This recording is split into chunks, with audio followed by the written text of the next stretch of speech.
Welcome back to the channel. So today we'll be discussing a new topic. Uh, uh, I have given a basic introduction of the StatMech in my previous lectures. So those videos are not the complete analysis of StatMech principles in any way. They are just a short introduction, and I have only given a small part of the vast area that involves statistical mechanics. So these are uh, I've only taken up a few topics which are quite important from molecular simulation perspective. So continuing with this lecture series, we'll be talking about molecular modeling today. So when you typically encounter a person who performs these molecular simulation, you will always hear about this word force field. So today we'll be talking about what this force field means and what it means to model a molecular system, right? So the first thing that comes to our mind is if you take an atom, you have a nuclei, then you have electrons, you have protons. So how do we model such a system? So the first thing that we do is we need to simplify the system because we cannot so for a very un, unless for a very small system which involves few atoms, we cannot describe the whole uh, the whole picture. I mean, we cannot describe the position of the electrons, the nuclei, and etc. etc. Because uh, when we typically do molecular simulations, we deal with a large system, meaning to say we deal with hundreds and thousands of atoms, and it is computationally not possible, at least until now, to treat such a large system using quantum mechanical principles. So that's where these force field models come into the picture. So force field models generally ignore the electronic motions, that is motion of the electrons, and only calculate the energy based on the motion of the nucleus. So this actually comes from the Born-Oppenheimer approximation. We'll be talking about it in a minute. And also this is justified because these force fields are parameterized, or the parameters of these force field are adjusted in such a way that they can best replicate the behavior of the system, and in some cases they are as good as quantum level mechanical calculations, right?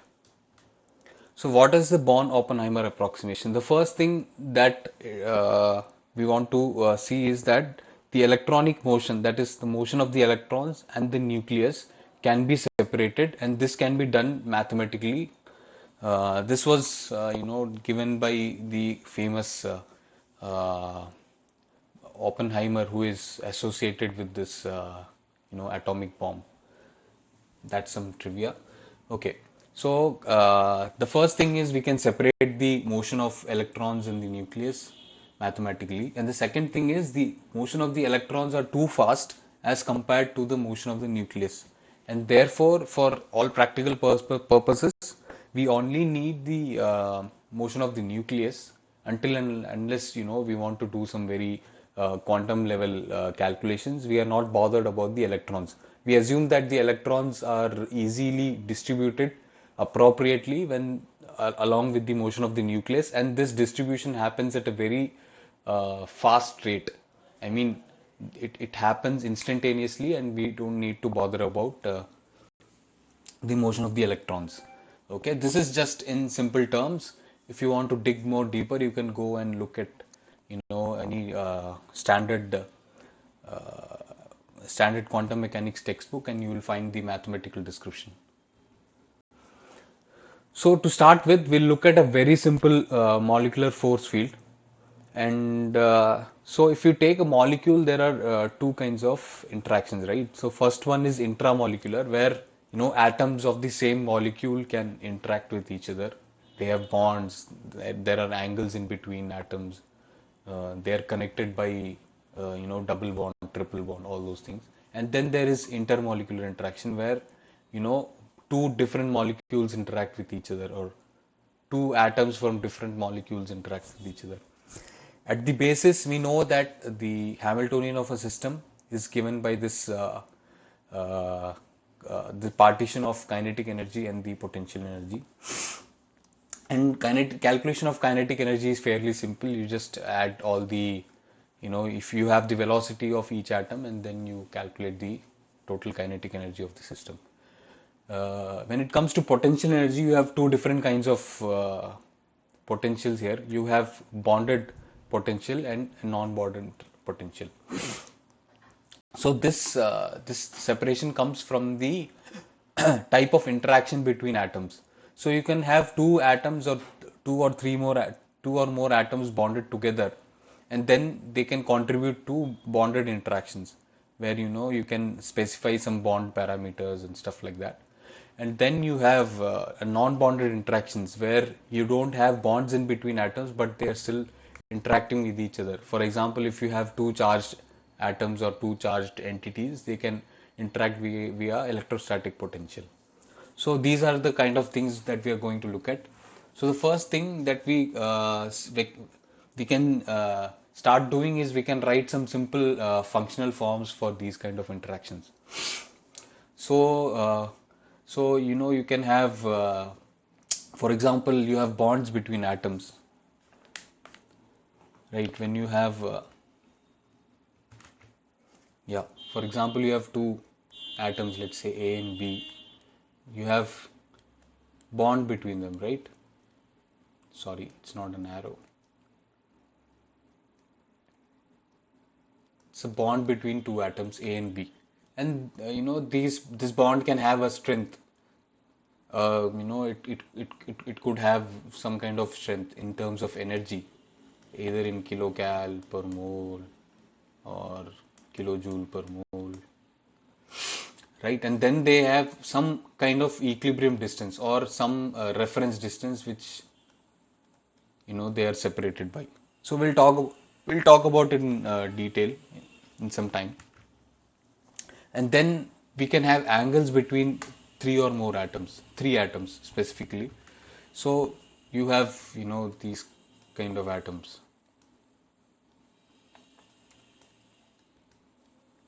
and then you have a theta angle between them.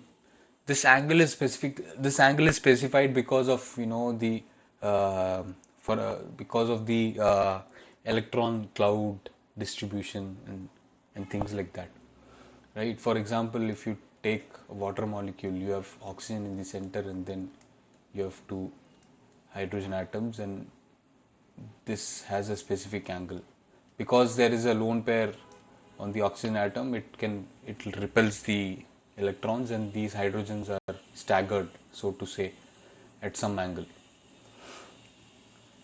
Okay, then you have this theta bond angle. Then you have torsions. So torsion means there is rotation of bonds. So for example, if two atoms are bonded together, this bond itself can rotate, right? If they are connected to more atoms, let's say, so the attractions or repulsive interaction between these other atoms, it can lead to some kind of torsional movement on the bond. It's like twisting a wire, if you can imagine. And then we have non-bonded interaction. So non-bonded interactions come from two terms. That is, so this is a very simple force field. We are talking about the simplest that there can be. So to think of in simple terms, we have two contributions from non-bonded interaction.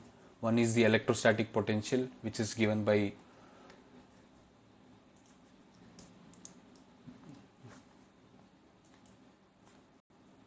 this term, and then we have van der Waals interaction, which is the attractive interaction between atoms. So it is given by this term. So let's take a look at these interactions a little deeper. So first, let's talk about bonds. So when you talk about bonds, uh, any two atoms that are bonded together,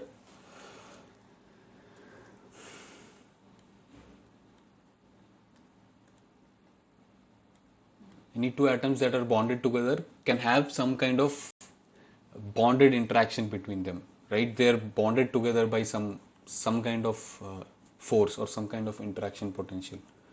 Okay, so how do we define a potential?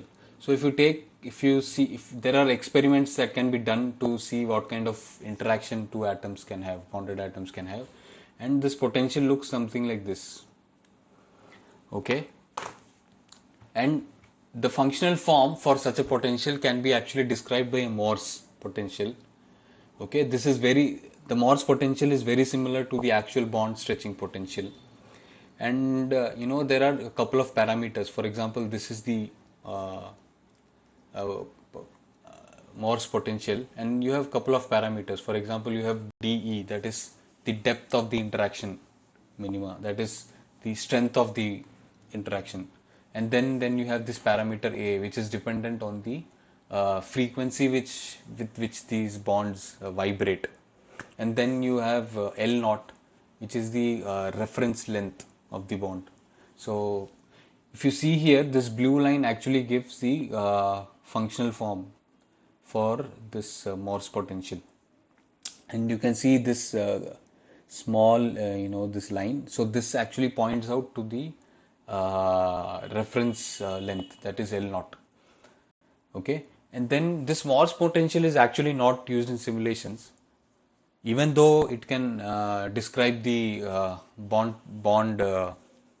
features perfectly, because there are a couple of things to look at. So the first thing is these are not amenable to efficient computation. Okay, this takes up a lot of time for calculation, and then there are three parameters for each bond. So if you take a very small molecule, uh, for example,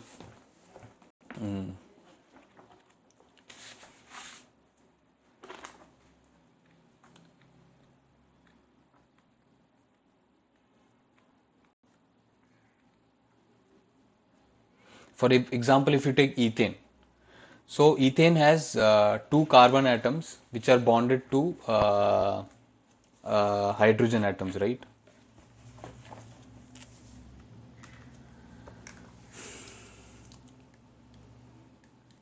CC atoms, and then we have three hydrogen atoms.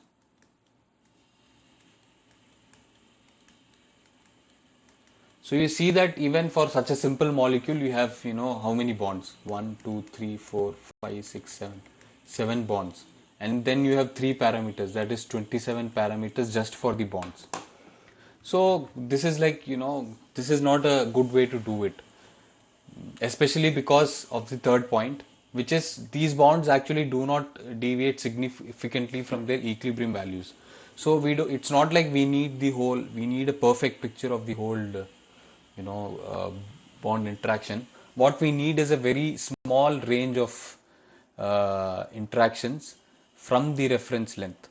So this can be easily achieved by using a quadratic function, so which is very similar to a Hooke's law. So imagine these bonds are connected by a spring.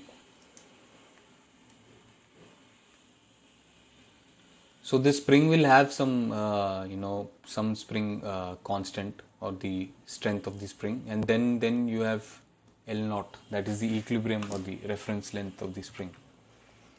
Okay, so this is the easiest way you can do that, and in this plot we can see that this shaded region is the region that we are interested in, because the vibrations in the bond do not exceed this range. So this range, you can see that it can be easily covered by this green curve, which is the curve for the harmonic potential or the Hooke's law potential. Right. In this table, you can see typical uh, length and bond strength parameters. So for a C-C bond, which are both of them are sp3 hybridized, you can see that the bond length is around 1.5 angstrom, and the bond strength is around 317 kilocal per mole per angstrom square. And you can see that for a double bond the value increases, and when you have sp2 hybridization with oxygen and a double bond, the value still increases. So the quadratic function of the Hooke's law is pretty much good in describing the bond interactions. So you can have a similar kind of interaction with angles. So for example, if you have atoms connected to each other, three atoms, you will have some kind of angle in between, right? Theta. So you can visualize it as, connected, these things connected by a spring.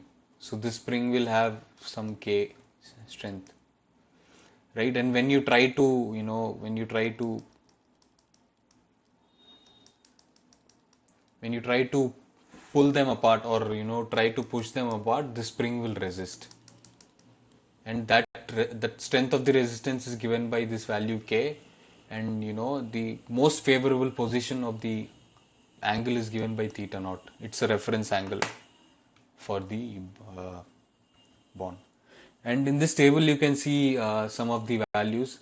So here you note that the strength of interactions are very less as compared to bonded interaction, because uh, uh, because rotating these bonds are pretty much easier than stretching a bond. Okay, so that's why these bond energies are these angle energies are compare very less, orders of magnitude less than bond stretching energies. Then we come to torsional terms. So I already told that torsional terms can be understood as bond rotating about its axis. For example, in this example I have taken ethane. So this is the side view of the ethane molecule, and this is the front view of the ethane molecule. This is the staggered conformation. So this is the least energy conformation, and if you can see on the graph here, you can see that for different conformations, this is the energy that has been plotted, and you can see that when they are eclipsed, that means when the hydrogen atoms are on top of each other, when you look at the molecule from a front view, you can see that the energy is higher, and when they are in a staggered position, you can see that the energy is minimum. Right, and this energy, this whole energy function can be given by a series expansion in sinusoidal terms, and this is how it is represented. This is the functional form for torsional terms.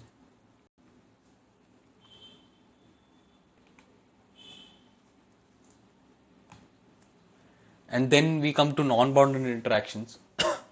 So this we have, if we have charged particles, then they could interact with each other with the electrostatic interaction, and this is the potential form of the electrostatic interaction, and this is inversely proportional to 1 by r. So this non-bonded interaction can be within a single, the same molecule itself, or a molecule of a different I mean the atom of a different molecule. For example, if you have a very long molecule, all these are atoms. For example, let's take a polymer which is connected like this. So this atom can basically interact with this atom, right? So because they are not bonded, and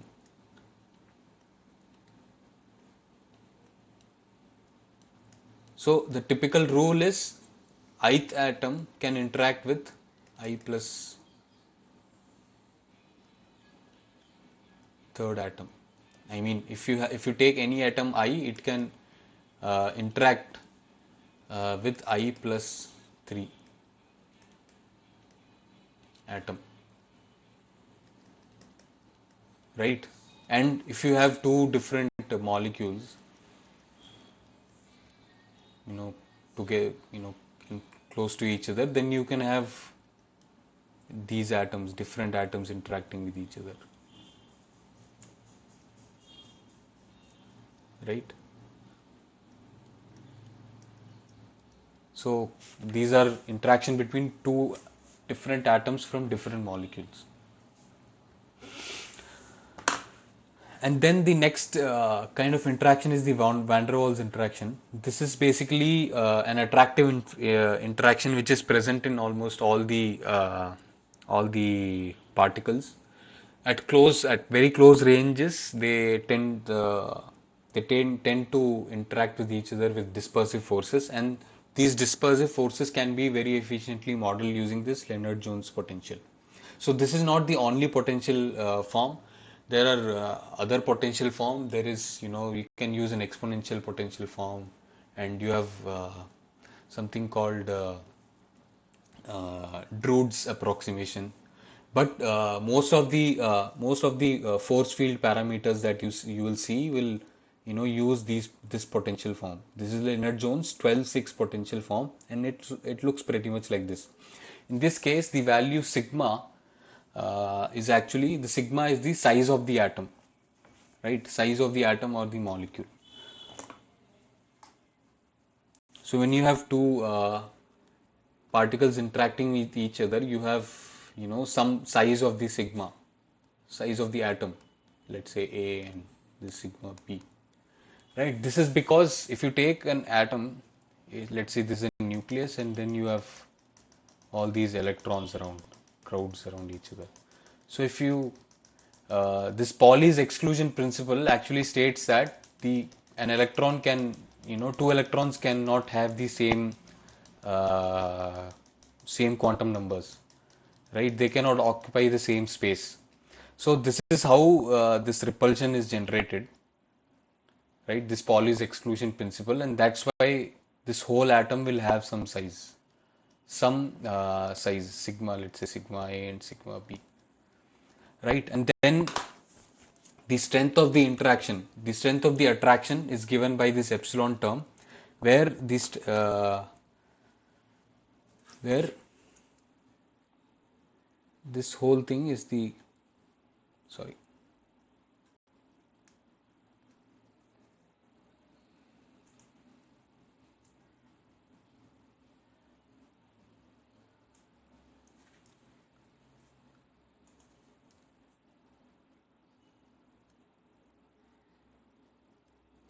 this is the strength of the interaction epsilon, right? And then you can have different. So in this particular case, you have two parameters for the Lennard-Jones potential, that is sigma and epsilon. So in the previous case, all we saw here was, in this case there was a pair interaction, and this is also pair interaction. We are only talking about two particles at a time, right? At any given time we are not any given time, it's like at any given instant we are only talking about two particles, that is a pair of particles. So that is why we have ij, that is this is ith atom interacting with the jth atom, and vice versa, right? But we could also have interaction with more than two atoms, right? We can have three particle interactions or four particle interactions. We could have higher uh, body interactions, that is many body interaction.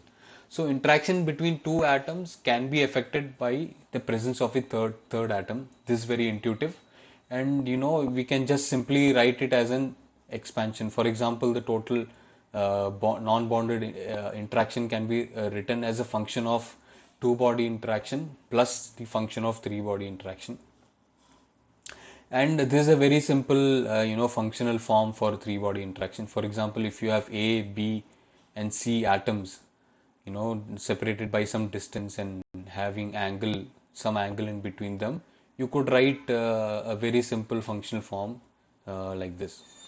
And these three body interactions are generally not used in simulations because these are very computationally expensive. These are used in very rare cases, special cases, because even pairwise energy, this pairwise energy is good as as accurate as a real system.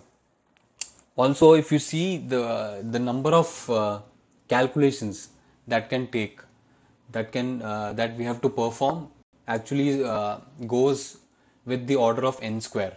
That is, if you increase the number of particles, the number of calculations for just for pairwise interaction, it goes to n square. Okay, if you just increase from for example 10 particles to 100 particles, the difference is almost 10 raised to power 6, right? So that's why we are just happy with calculating two body interactions. For special cases we include many body interactions, and in that case the calculations will scale with the n raised to power 3, and you will have to perform even more number of calculations. So that's it for this video. The references for this video have been taken from this book called Molecular Modeling by Andrew R. Leach, and then this Understanding Molecular Simulations by Dan Frankel and Bernd Schmidt. Thank you for staying back. Please subscribe to the channel and press the bell icon for more updates. Thank you.